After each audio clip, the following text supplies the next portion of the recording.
Good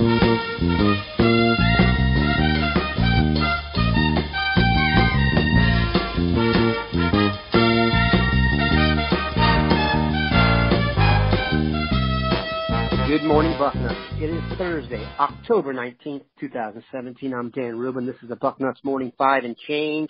I'm in the Gem City. It's chilly but sunny. Steve Wiltfong was on the road. He is home.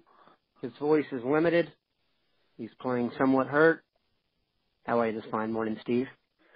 Good morning, Daniel. Excited to be on talking Ohio State recruiting with the best Ohio State Buckeye site in the land, Bucknuts 247. We all knew that. That's covered ground, and we appreciate it. We will get to the details of Steve's trip east to the DMV, which you know I'm interested in, but I think you guys will be too. But the topic that everybody is asking about, and we had multiple people chime in on the message board after I did the show with Dwayne on Tuesday that wanted Steve Wiltfong's updated perspective and thoughts on the recruitment of Texas cornerback Anthony Cook. The floor is yours. Well, obviously there's some crystal ball projections coming in forecasting Texas. Anthony also was at LSU over the weekend where he had a great visit, where he watched LSU rally to knock off number 10 Auburn. And obviously there was a ton of juice in Baton Rouge at the time. LSU was my original crystal ball pick for Anthony when I met him 2 years ago in Texas at a Sound Mind, Sound Body camp. I love the effort LSU gave early in the process. Ohio State then was the program that has trended for the longest time, and at one point with no question the leader to land him. But Texas, as we all know, brought Anthony in a couple weeks ago following a Thursday night win at Iowa State. Like I said, I've never seen this before, but they brought in an official visitor that weekend. It was just Anthony by himself, had a really intimate visit, had a great time. All the Texas recruits in state are recruiting him. Texas has the number 2 recruiting class in the country right now, and they also have a Houston Lamar presence in their recruiting class with Alvonte Woodard and Deshaun Jameson committed. So they're no question working on their teammate Anthony Cook to get him to join.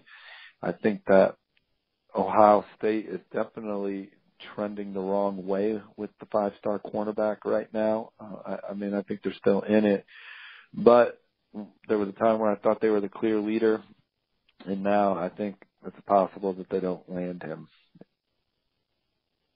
That is terrible news. I guess we can't be too surprised. I've told people it's like Tom Herman's a convincing dude, and Texas is no joke. And Tom Herman has those Houston ties, obviously. Ohio State's done a terrific job. They're not going to just lay down and give up on him. And just because there's some Texas crystal ball forecasts coming in, it's not like this recruitment's over. And Urban Meyer was down there this week on the bye week to go see Anthony Cook. So they're still battling for him, and there's no question he really likes Ohio State and sees tremendous opportunity for himself in Columbus too. But no longer a foregone conclusion that he will be a Buckeye, that's for sure.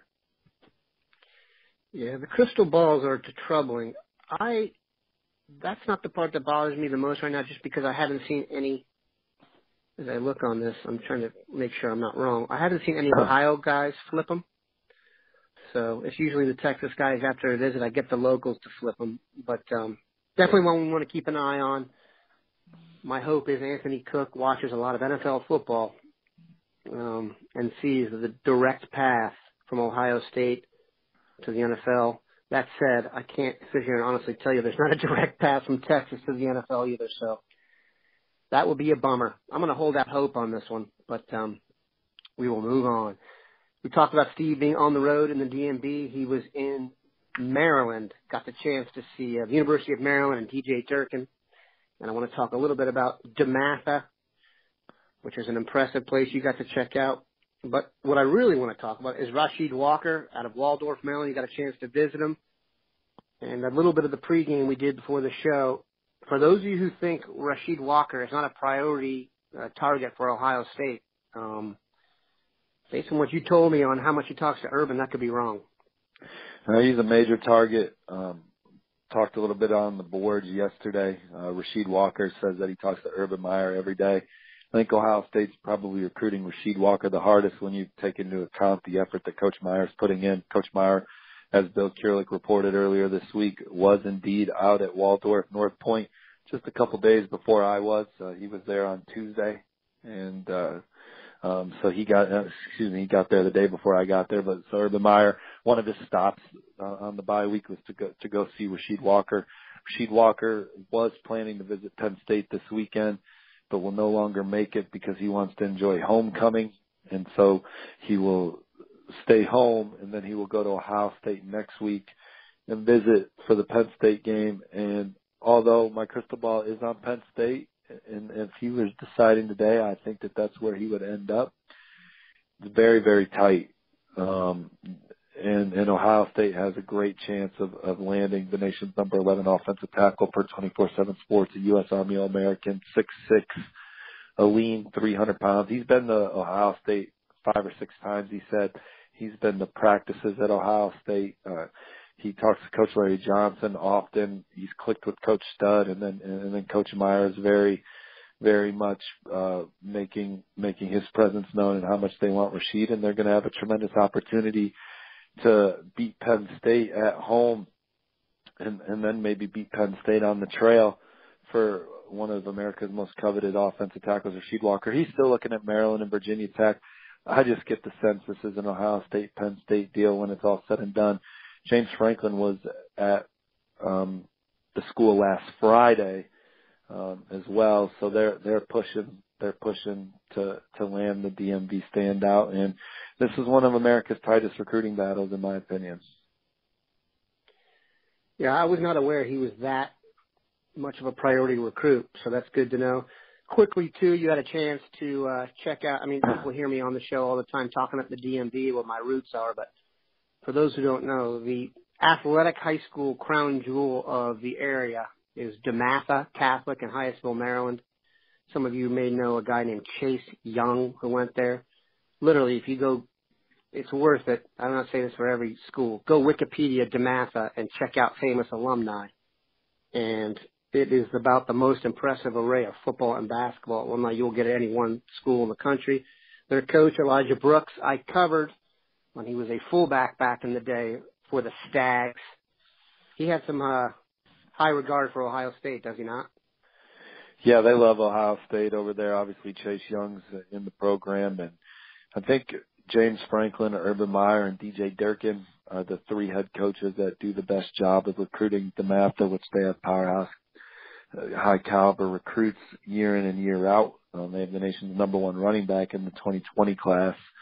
They have a lot of terrific players in 19. And Maryland's done a good job of keeping their best players in 18 home this cycle. Austin Fontaine, the defensive tackle, is having a terrific year. He's going to be a terrapin.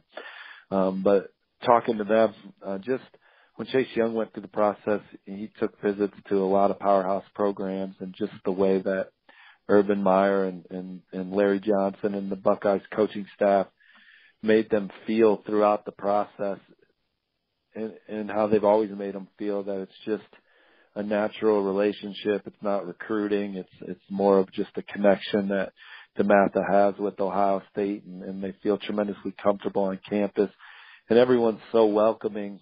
They just have a lot of people with really good people skills on the Ohio State coaching staff. And recruiting's a game of inches, so you never know which inch is going to be the one that gets you ahead. And with Chase Young and his family, I really think it was the people, just having strong people skills on Ohio State's campus, that helped close the deal. You know, when you're considering Alabama and some of those other programs that Chase was looking at, I mean, yeah, you could point to Larry Johnson and say he's a terrific defensive line coach, but you could say the same with what Alabama's done developing defensive linemen. So I think in Chase Young's case, it came down to just a ton of great people on the Ohio State campus, making Chase Young and his family feel very welcome anytime they were there, and that it was natural, and it wasn't a recruiting spiel, and it was just everyone was welcoming. And so, again, it's just another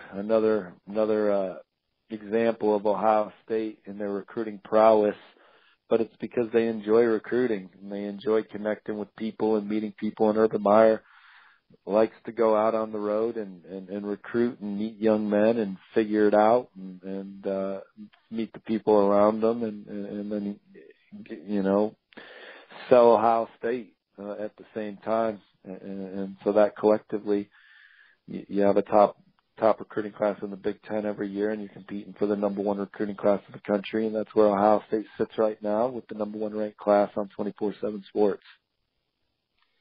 Yeah, he definitely makes hay there. And, you know, DeMatha is an interesting school because though it's down the road theoretically from Maryland, Maryland has never been able to lock down DeMatha as a recruiting hotbed for football or basketball. They certainly get a few kids from there, but kids from DeMatha will go anywhere. Right. Recruiting in the Big Ten is so awesome right now because James Franklin's recruiting his ass off. And DJ Durkin's going to fight to protect the DMV, and he gets it. He worked for Urban Meyer. He worked for Jim Harbaugh. Now he's going to add his own flavor to it. But he knows what it takes to build a roster that's competitive. And you have Michigan recruiting at a high level right now, too. The Big Ten's as healthy as it's been in a long time from a talent perspective and getting NFL guys into the league. And it's these recruiting battles. You have Jason Owed, Tyreek Smith, Rasheed Walker, and these are just recruiting slobber knockers right now. And it's good stuff. For those of you, by the way, it could go either way.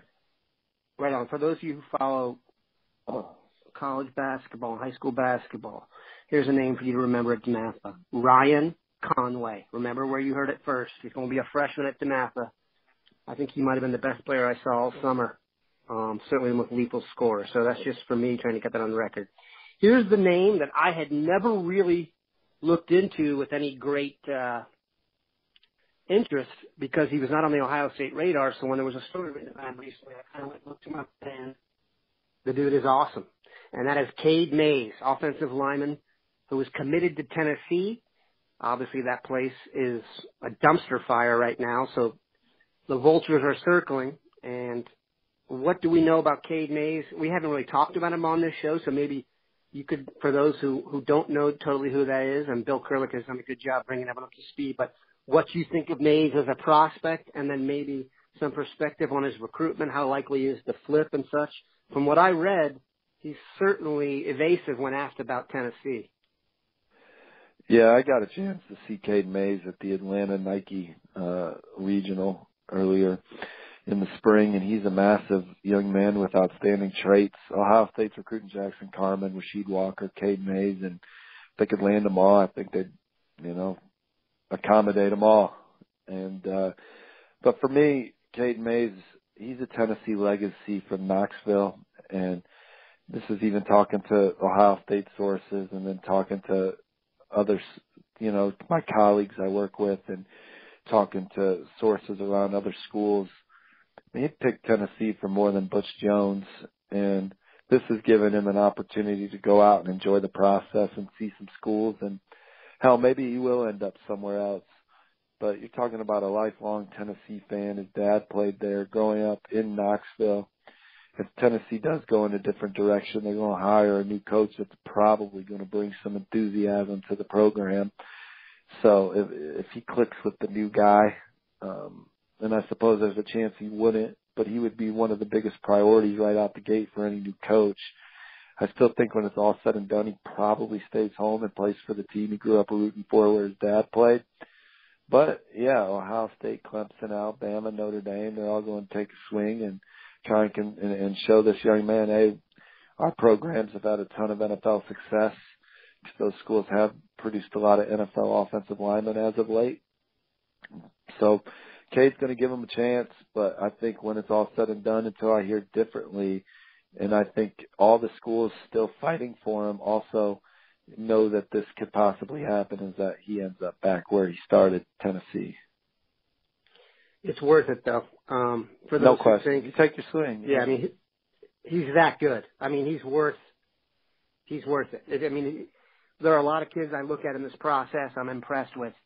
Mays would be in my top 5 of guaranteed quality 10-year professional football players. So based on his genetics and the way he's played so far, and the name Cade Mays. I mean, come on, that's a pro name.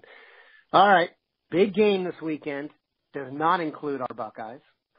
It does include Michigan and Penn State. What is your vibe as the Fighting Khakis take on the Fighting James Franklins? I was thinking to myself, when you got a high school game during the season and it's a big game, and one of their rival opponents has a bye week, you typically look up in the stands and you can see that team's head coach and a lot of their players scouting the game. And I was thinking to myself how hilarious it would be if, like, Urban Meyer and several Ohio State players went to the game on Saturday. Obviously, it's not realistic because, it's a community deal in high school. But I thought about that this week. I thought it'd be funny if you saw Urban Meyer in there. And obviously with the video and stuff they get, they don't have to do it. It's so eloquent of technology. But I think Penn State will win the football game. I just think that they're capable of scoring more points than Michigan. Michigan's got an outstanding defense, and they're going to make Penn State earn it. That's for sure. And Michigan's capable of winning this football game. You saw Karan Higdon break out with over 200 yards rushing against an Indiana defense that came into the game second nationally in forcing 3 and outs. So although Indiana is a school that most people are going to say that's not a big win, it's still a solid win in my opinion. I think they're a good football team that'll always have a good game plan, as Ohio State can attest to. And you have to earn it, and Michigan earned a good win. But I just think Penn State, they have a veteran team. They have one of the best quarterbacks in the conference. Their skill talent goes toe-to-toe with anyone in the country, and the defense is playing at a high level as well.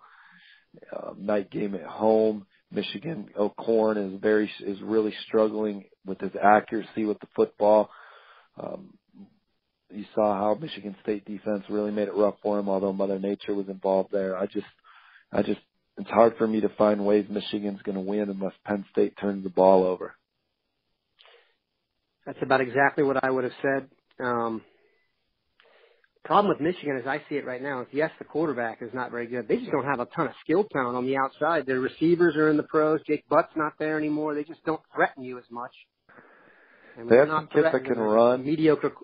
Yeah, I mean, Higdon was a flash in the pan. It's not like they were. No, I'm talking about a receiver with Crawford and Peoples-Jones. They have some kids that can run, but they're young, and their quarterback's not lifting those young guys up by any stretch, being very inaccurate. And when you play against good defenses and you're not accurate with the football, they'll make you pay. And Penn State, their defensive coordinator, Brent Pry, has really emerged as one of the top coordinators in the country. I haven't looked in a while, but there was a time where Penn State was only allowing like 3.4 points a game. I mean, they're stingy as hell on defense, and O'Korn is a turnover waiting to happen against a team like that. So we'll see how he continues to develop. I have to admit, I'm pulling for Penn State here. I'd actually like them to pound Michigan to set up next week for I can't think of a bigger game, not a Michigan game, during the regular season than next week would be in terms of playoff implications and recruiting implications and such. So we will be geeked up like heck next week. I just want to see JT. I'm a guy that roots against the grain, so coaching changes. I'm always rooting for the coach on the hot seat just to stir stuff up. And JT Barrett has taken a lot of stuff, taken a lot of guff, and anything he's done since the Oklahoma game hasn't mattered because people will say inferior opponents. So Penn State at home, that's an opportunity for him to have a big game and get people off his back. And I'm not saying I'm rooting for Ohio State in the game because I really like and respect both Ohio State and Penn State's programs.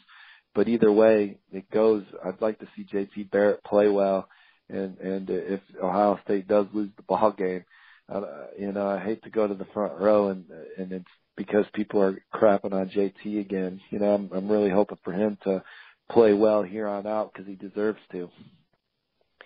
There's probably not been a more decorated player, or maybe there has been, that I don't remember in recent memory, that's been under such scrutiny I think you can make a pretty strong argument that next week is going to be kind of a career-defining game for JT. Should it be? Different argument. Will it be? I think it will be. I'm confident that this is 2014 JT, but we all do need to see it against an elite opponent, and I think Penn State will be that. So we're getting a little bit ahead of ourselves. We'll be back. Steve will obviously be back next Thursday. We'll put even more in context. We appreciate him stopping by. Went a little long today, people, but that's some quality infotainment. Have a good one, Bucknutters. Thanks, guys. Have a good one. Appreciate it, Dan.